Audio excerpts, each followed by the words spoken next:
April 28, 1945. A muddy camp in northern France. 43 German women stepped off a military truck. Their uniforms were torn. Their faces were hollow. They had not eaten real food in weeks. They had been told one thing about Americans: they will do terrible things to captured women. Death is better than surrender. So when one woman collapsed in the mud, blood soaking through her grey dress, the others screamed. They were certain the killing had started. But the Americans didn't raise their rifles. They ran toward her with medical bags. One woman, Anneliese Vos, just 24 years old, whispered 5 words before she passed out. "I'm bleeding through my dress." What happened in the next 72 hours didn't just save her life. It destroyed everything these women had been taught to believe. They expected torture. They got penicillin. They expected starvation. They got steak, white bread, and fresh oranges. They expected monsters. They found something far more dangerous: kindness. And that kindness broke them in ways no weapon ever could. This is the true story of 43 German women prisoners and the American mercy that shattered their world. If you love real stories from history that most people have never heard, you're in the right place. Subscribe now and hit the bell icon so you never miss a story. Like this video if you want more forgotten tales from World War II. And please, watch until the end, because what these women discovered in an American prison camp will change how you think about war, enemies, and what it truly means to be human. Let's begin. The collapse that changed everything. The mud was the color of old blood. Anneliese Vos noticed it first, that thick, sucking French mud that grabbed at her worn boots as she stumbled off the canvas-covered truck into the processing yard at Camp Lucky Strike. Around her, 42 other women in stained Wehrmacht auxiliary uniforms descended into the same mire, their faces gaunt, their eyes scanning for the violence they had been promised. April 28, 1945. The Reich was dying. Everyone knew it, even if no one dared say it aloud. Berlin was surrounded. The Fuhrer had retreated to his bunker. And here, in a muddy camp outside Le Havre, 43 German women, Nachrichtenhelferinnen, Stabshelferinnen, Flakwaffenhelferinnen, stood in loose formation, waiting for the Americans to reveal their true nature. The propaganda had been explicit. American soldiers are savages. They will violate you. They will torture you. Death is preferable to capture. These warnings had been drilled into them during training, reinforced by whispered stories passed between units, confirmed by official broadcasts from Berlin. Over 500,000 German women had served as military auxiliaries during the war. Those captured by the Soviets had faced horrors that matched the warnings. Surely the Americans would be no different. But what hit them first was not violence. It was smell. Coffee. Real coffee. Not the ersatz grain substitute they had choked down for years, but actual coffee. Rich and dark, wafting from somewhere beyond the processing tents. Mixed with it came the scent of frying meat, diesel fuel, and something else. Something clean. Soap. Actual soap. Anneliese inhaled deeply, and the smell made her dizzy. Or perhaps it was the pain, that grinding, tearing sensation in her lower abdomen that had been building for 3 days. She had told no one. Complaining was weakness.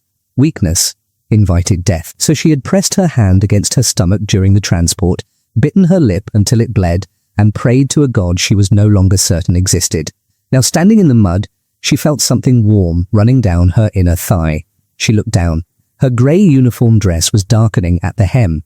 Not mud, not water, blood, fresh and red, and spreading. Anneliese, the voice belonged to Trude Fassbinder, the youngest among them at 19. Trude's eyes went wide. Anneliese, ich blut durch mein Kleid. The words came out as a whisper. I'm bleeding through my dress. Then her legs folded. Anneliese collapsed forward, her body hitting the mud with a wet, heavy sound that silenced every voice in the yard. For one frozen moment, nothing moved. The German women stood paralyzed. The American soldiers near the processing tents turned to look. Then the screaming began. Trude shrieked, dropping to her knees beside Anneliese. Other women scattered, certain this was the beginning, the massacre they had been promised, the violence that would now descend upon them. Waltraud Kirchner, the radio operator who still wore her party pin hidden in her pocket, grabbed 2 younger women and pulled them backward, her face twisted with fury and terror. They've shot her. Someone screamed in German. They've started, but no shots had been fired. What happened next defied every truth the Reich had planted in their minds. 2 American medics sprinted across the muddy yard. their boots throwing up clods of earth. They wore white armbands marked with red crosses, and their faces showed no rage, no cruelty, only urgent professional concern. Behind them came a stretcher carried by 2 more soldiers. A medical officer, Captain Vernon Holloway, according to the name stitched on his jacket, dropped his clipboard and ran, his stethoscope bouncing against his chest. Make a hole. Everyone back. The shouts were in English, but the gestures were universal. The German women parted, some still weeping, others frozen in disbelief. Trude remained crouched over Anneliese's body, shielding her friend with her own small frame, tears streaming down her mud-spattered face. "Miss, Fräulein, we need to help her." Captain Holloway's German was terrible, accented and broken, but the meaning was clear. He knelt in the mud, heedless of his uniform, and pressed 2 fingers to Anneliese's throat. "Pulses weak. Get that stretcher over here now." A medic cut away the fabric of her dress with scissors, exposing the source of the hemorrhage, an untreated wound in her lower abdomen, likely shrapnel from the Allied bombing raid that had struck their convoy a week earlier. Infection had set in. The wound had reopened during transport. Trude watched, unable to comprehend what she was seeing. An American doctor, kneeling in mud, working frantically to save a German woman's life. This wasn't supposed to happen. Captain Holloway looked up at Trude, his tired eyes meeting hers. He pointed to the red cross on his armband. "We help," he said slowly, carefully. "Understand? Helfen. We help her." Within 3 minutes, Anneliese was on a stretcher, being carried toward an ambulance that had roared into the yard. The back doors stood open, revealing a clean interior, real medical equipment, oxygen tanks, supplies arranged on metal shelves. Nothing like the makeshift aid stations the German women had seen during the war, where wounded soldiers lay on straw with barely enough bandages to go around. As the ambulance doors closed and the vehicle pulled away, siren wailing, Elfriede Lindemann, the former head nurse who had seen more battlefield injuries than she could count, spoke for the first time. Her voice was barely a whisper, but in the silence that had fallen over the group, everyone heard. "They're saving her. The Americans are saving her." It was not a question. It was a statement of fact that seemed to violate the fundamental laws of the universe as they understood it. And it was only the beginning. Who were these women? 3 months earlier, they had been soldiers of a different kind. Not warriors with rifles, but the machinery behind the Wehrmacht, the typists, radio operators, telephone girls, and nurses who kept the German war machine running. Anneliese Voss had joined the Nachrichtenhelferinnen in 1942. She was 21 then, fresh from university in Cologne, fluent in French and some English. The recruiter had promised her meaningful work. "Help your nation in its hour of need," he had said. So she learned to operate radio equipment, decode messages, relay orders across static-filled channels. She believed she was serving something greater than herself. Trude Fassbinder had no choice. At 17, she received her conscription notice. Report to the Stabshelferin training center in Munich. Learn to type 60 words per minute. File reports. Answer telephones. She had wanted to be a teacher. Instead, she became a clerk in a Wehrmacht supply office in Belgium, counting ammunition crates and typing casualty lists. Elfriede Lindemann had volunteered in 1940, when Germany still seemed unstoppable. She was a trained nurse, and wounded soldiers needed care. For 5 years, she worked in field hospitals, first in France, then Poland, then the nightmare that was the Eastern Front. She had held boys as they died, whispering lies about how their wounds weren't fatal. She knew exactly what war was. By April 1945, they all knew the Reich was finished. The Americans had crossed the Rhine. The Soviets were in Berlin. The infrastructure collapsed around them. Supply lines broke. Communication networks went dead. Orders came less frequently, then stopped altogether. They were captured on April 18th during the chaotic American advance through northern France.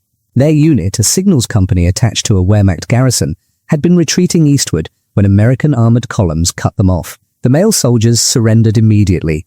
The officers fled. The women were left standing in a farmyard with their hands up, terrified. An American lieutenant had walked through their ranks, young and sunburned, shouting something in English nobody understood.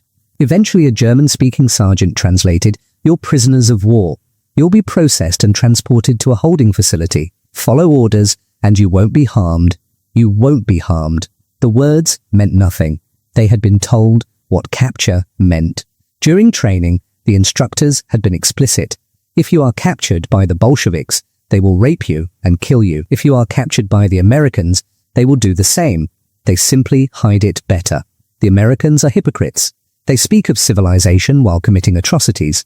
Better to die fighting than surrender. The propaganda had filled every corner of their world. Newsreels showed American soldiers looting churches. Radio broadcasts described torture camps where prisoners were starved and beaten.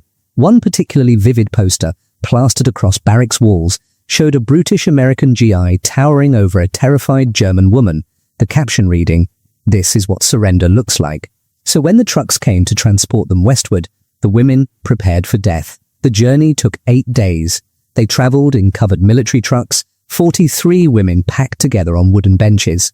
The Americans gave them water twice daily and hard biscuits that tasted like sawdust but were more food than some had seen in weeks. They stopped at night in guarded compounds. No one touched them. No one threatened them. This only deepened their fear. The cruelty would come later, they told themselves. The Americans were waiting until they reached the main camp. Then the real horror would begin. During the journey, they whispered in the darkness. Waltraud Kirchner, whose husband had died at Kursk, insisted they should resist.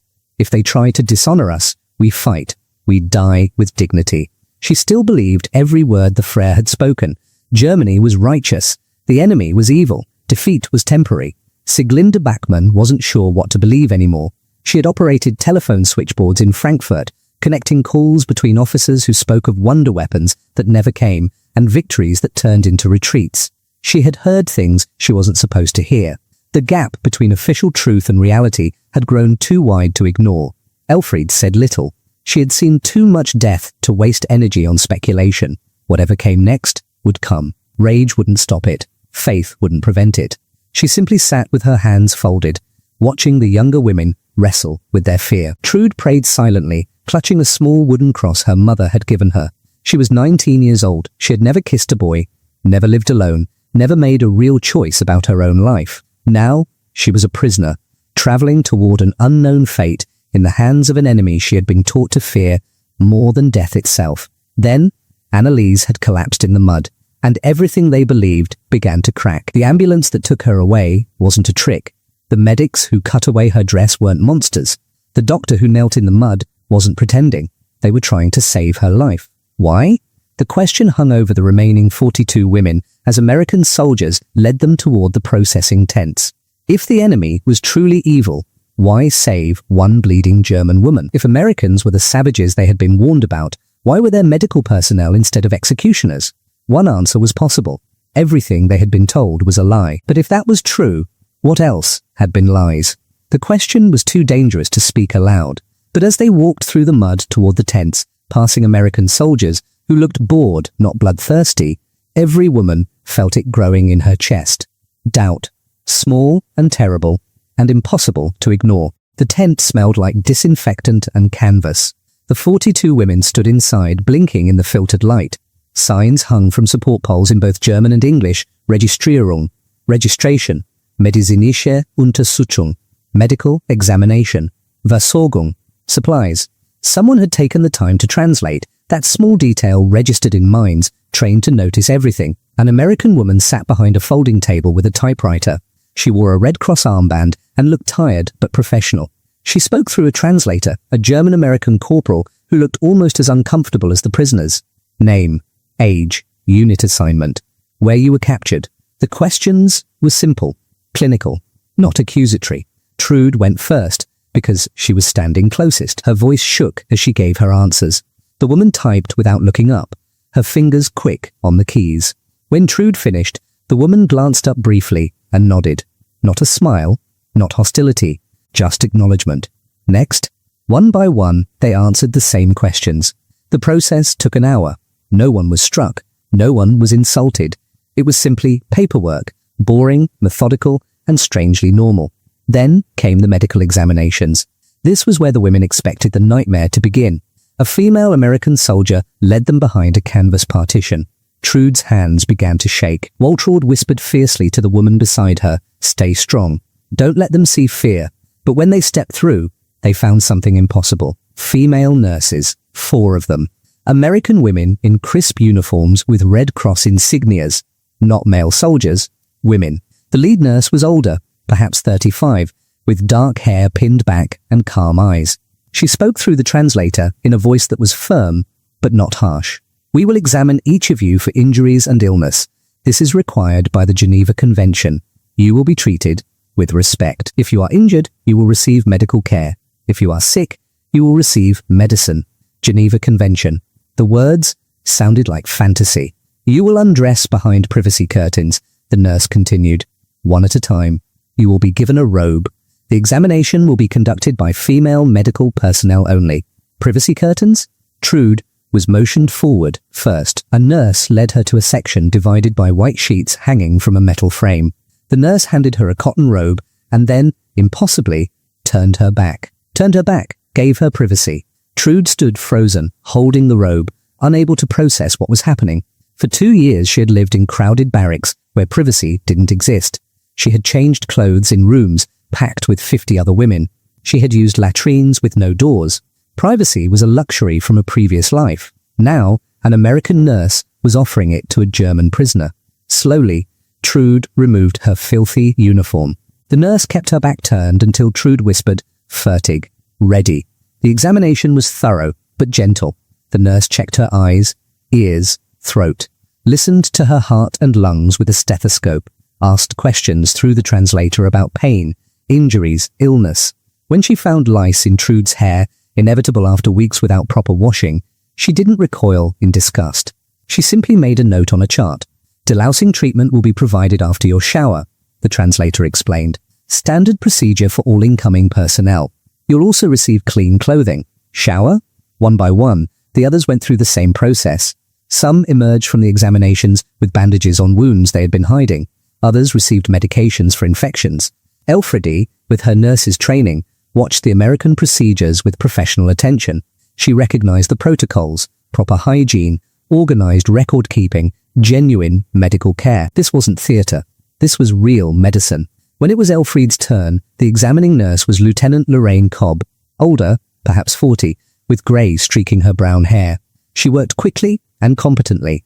At the end, she did something unexpected. She placed a hand on Elfriede's shoulder and spoke. The translator relayed, "You're going to be fine. All of you. We'll take care of you." Elfriede's throat tightened. She managed a stiff nod.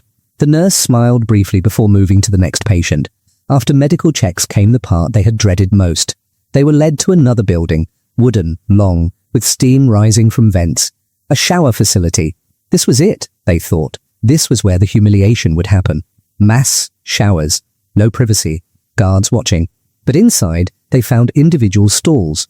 12 of them, each separated by canvas curtains. Hooks on the walls held thick white towels. On wooden benches sat stacks of clean clothing, simple cotton shirts, trousers, underwear, socks, and soap. Real soap. Bars of white soap that smelled faintly of lavender, stacked beside each clothing pile like small miracles. Siglindi picked one up and turned it over in her hands. She hadn't seen real soap in over a year. The Reich had been using substitute soap made from clay and chemicals that stripped skin raw. This was smooth, gentle, and smelled like something from before the war. A Red Cross volunteer demonstrated the showers through the translator. Hot water was available. They could take as much time as they needed. No one would rush them. No one would watch. Trude entered a stall first, pulled the curtain closed, and stood in the small, private space, trembling. Then she turned the knob. Hot water poured over her. She gasped, then began to cry. She couldn't help it. The water was perfect, hot and clean and endless. She picked up the soap and worked it between her hands. The scent of lavender filled the small space. For the first time in months, she felt almost human. Around her, in other stalls, similar moments unfolded. Women wept under the spray. Others laughed in disbelief. Waltraud stood under the water in silence, her face unreadable, her ideology cracking under the simple weight of hot water and soap. When they emerged, clean, dressed in fresh clothes, hair wet and smelling of shampoo, they barely recognized each other. Elfriede stood before a small mirror mounted on the wall. She had expected to see a broken woman. Instead, she saw someone who looked merely tired, someone who might recover. The soap sat in her hand, a small white rectangle that had somehow become a symbol of something larger. Mercy, humanity, the possibility that everything they had been taught was wrong. The mess hall contradiction. That evening, they were led to dinner. The building was large, plain, and functional. Through the open doors, the women could hear voices, American soldiers talking, laughing, the clatter of trays and silverware. The smell that rolled out was overwhelming. Meat. Cooking meat. Real meat. Trude stopped walking. Her stomach contracted so violently she had to press her hand against it. She hadn't smelled roasting meat in over a year. In Germany, meat rations had dropped to 250 grams per week in 1944. By early 1945, there was often no meat at all. Just watery soup, black bread, and potatoes when they were lucky. "Keep moving," the guard said. Not harsh, just directive. They entered the mess hall. It was enormous. Rows of long tables filled with American soldiers eating and talking. Some glanced at the German women. Most didn't. There was no special segregation, no area marked for prisoners. They were simply directed to a serving line where food was being distributed. Sieglinde went first, holding her metal tray with both hands. A server, an American sergeant with a stained apron, placed food on her tray without comment. Rice. White rice, fluffy and steaming. Not the brown, broken grains mixed with sawdust they had eaten during the war. Vegetables, green beans and carrots, actually colored, actually recognizable. Meat, a thick slice of something that looked like pork, with gravy. Bread, white bread, soft and fresh, still warm. Butter, real butter in a small paper cup. Milk, a full glass of white milk, and an orange. Sieglinde stared at the orange as if it were a hallucination. Fresh fruit had disappeared from Germany in 1943. Oranges were luxuries she remembered from childhood, Christmas treats, special occasions. Now an American mess sergeant had just placed one on her tray like it was nothing. She moved to a table in a daze. The other women followed, each receiving the same impossible portions. They sat together at the end of a long table, staring at their trays. No one ate. Waltraud spoke first, her voice low and bitter. "It's a trick. They're showing us abundance to break our spirits. Or, it's poisoned." But even as she said it, her eyes were locked on the meat. Elfriede picked up her fork. As a nurse, she had learned to be practical. Starving herself to prove a point was idiocy. She cut a small piece of meat and placed it in her mouth. She chewed slowly. Her eyes closed. It was real. Properly cooked, properly seasoned. Real meat. Not the mystery tins of preserved fat they had choked down at field hospitals. Not horse meat, or worse. This was pork, tender and rich, and her body responded to it with an intensity that shocked her. A single tear rolled down her cheek. That was all the permission the others needed. They began to eat, slowly at first, then faster, as their bodies remembered what real food meant. Some cried while eating, others ate in focused silence. Trude ate 3 bites of rice before she had to stop, her shrunken stomach unable to handle more. She sat breathing heavily, staring at the half-full tray, overwhelmed. The bread was the hardest thing to accept. Sieglinde held the slice in both hands, feeling its softness. In Berlin, bread rations had been cut to 7,500 grams per week in 1945, and that was black bread, dense and often moldy.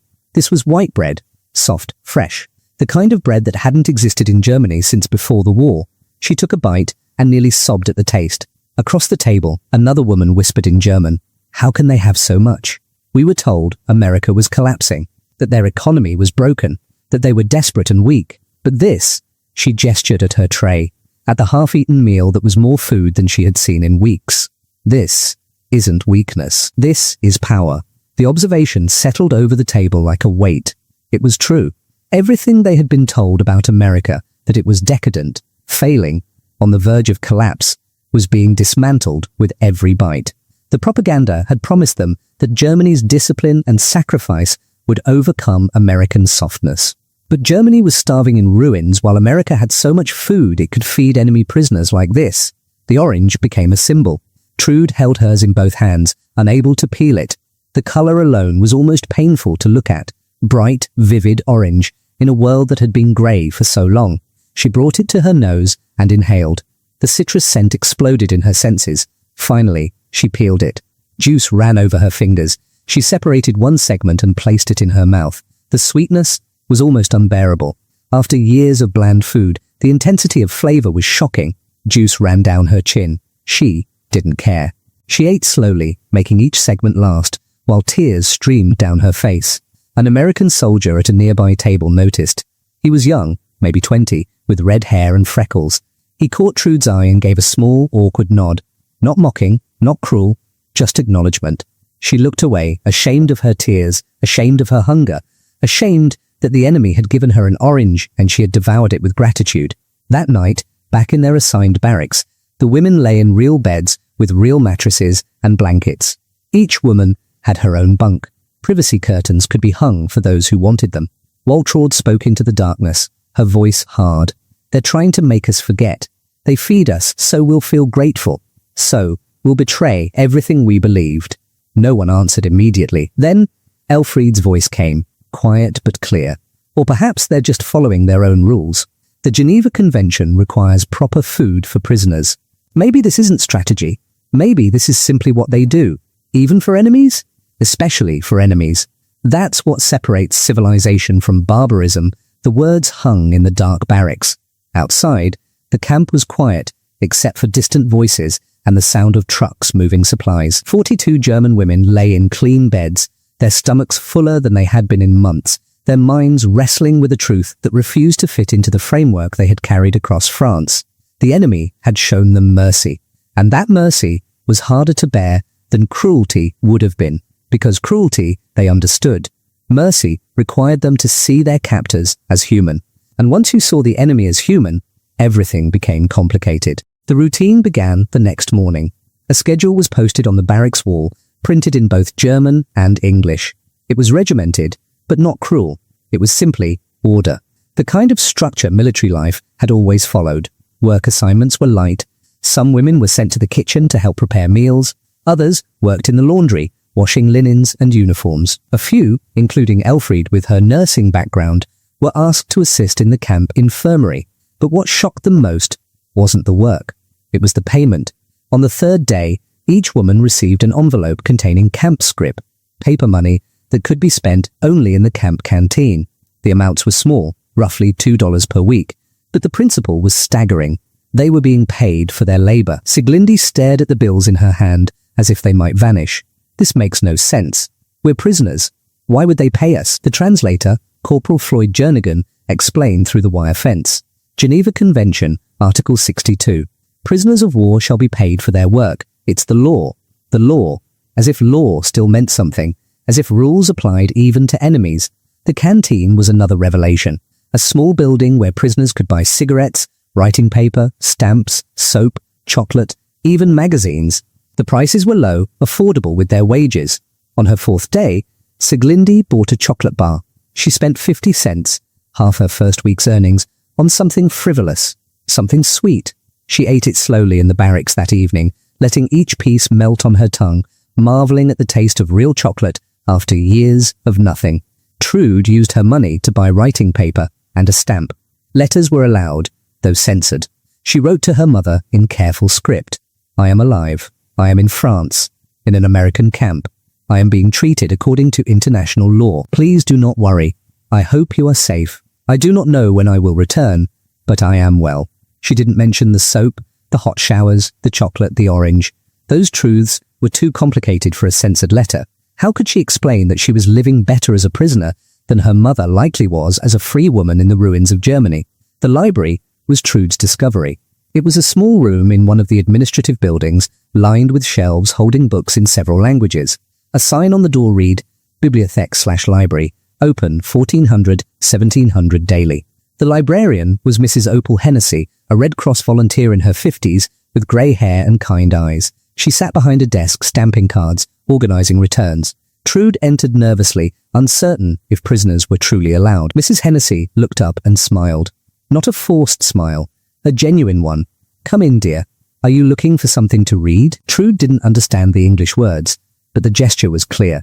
Mrs. Hennessy stood and began pulling books from shelves, English primers, German novels, picture magazines. Through Corporal Jernigan, who happened to be nearby, Trude asked a question that had been weighing on her. Why would you help us? We were your enemy. The translator hesitated before conveying it. Mrs. Hennessy's expression softened. She answered slowly so the translation would be clear. My son died in North Africa in 1943. He was 22 years old. She paused, her hands resting on a stack of books.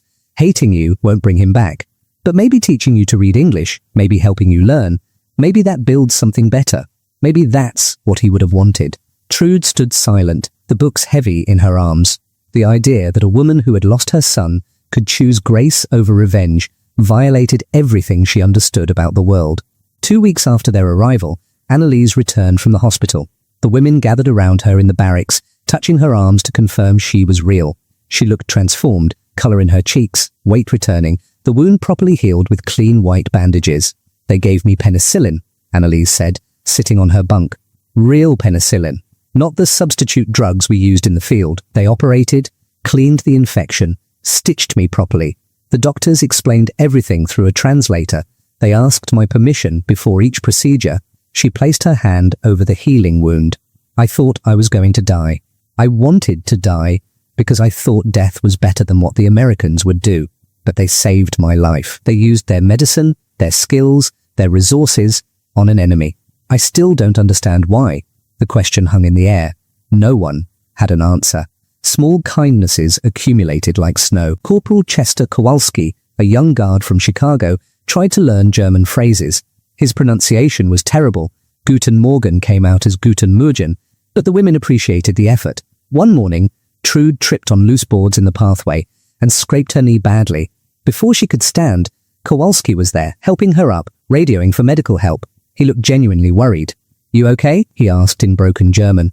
"Hurt bad?" "Small hurt," Trude answered in her limited English. He smiled, relieved. "Good. Small better than big."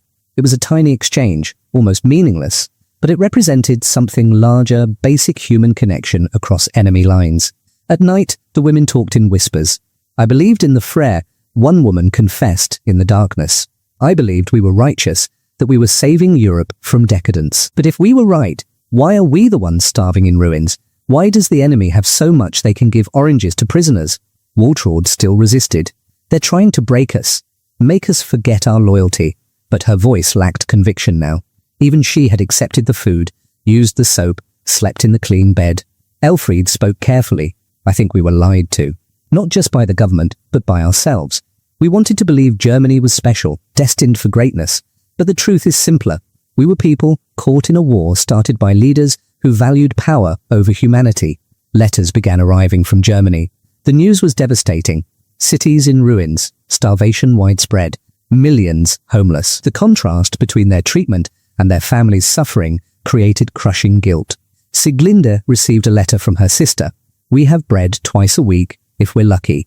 Mother is sick. There is no medicine, but we survive. Stay strong." She read it in the barracks and wept. That evening, she ate her dinner in the mess hall while her family starved. The injustice was unbearable.